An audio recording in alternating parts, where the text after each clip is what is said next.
Барлықтарыңызға сәлем, менің каналыма қош келдіңіздер. Егер сіздердің жасайтын құймақ дейді ғой, яғни беленелеріңіз шеттері қатып немесе өзі қатты болып шығып, сіздердің көңілдеріңізден шықпаса, дәл осы рецептпен жасасаңыздар, міндетті түрде осындай жұмсақ болып, әдемі болып шығатын болады.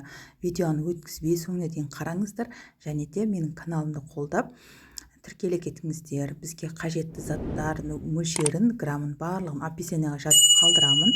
Енді видео барысында тағы да айтып өтемін. Ыдысымызға 3 жұмыртқа саламыз. Жұмыртқа міндетті түрде комнатный температура болу керек. Сосын шекер саламыз да, шекер мен тұзды бірден қосып салыңыздар. Сосын осы шекер мен тұзды ерігенге дейін жақсылап бір араластырып жіберіп, жылы сүт құямыз. Барлық қолданатын нелеріміз, заттарымыз жылы болу керек, және де комнатный температура болу қажет. Енді осыған осындай 1 стакан ұн саламыз, 200 грамм.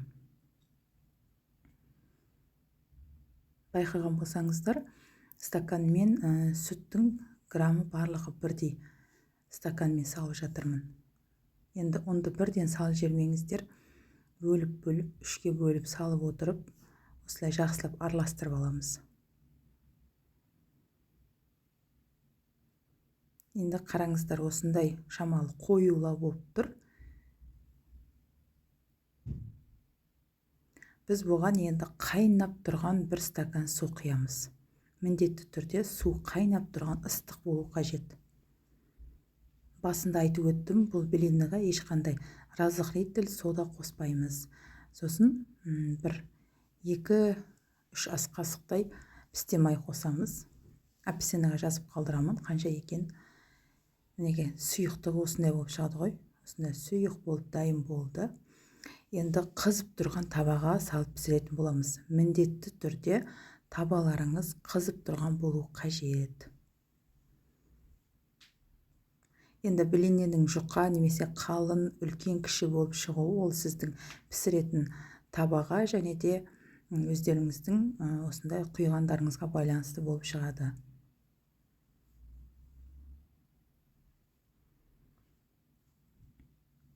Міне осындай реакция болған соң екінші жағына аударамыз. Сол кезде бірінші жағы қызарып пісті деген сөз. Екінші жағын аударған кезде жылдан пісіп шығады. Барлығын ретімен осылай пісіріп аласыздар.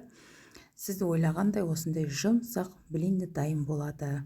Көп уақыт алмайды. Ең бастысы бір жасағаннан ұқсап шығатын рецепттердің бірі.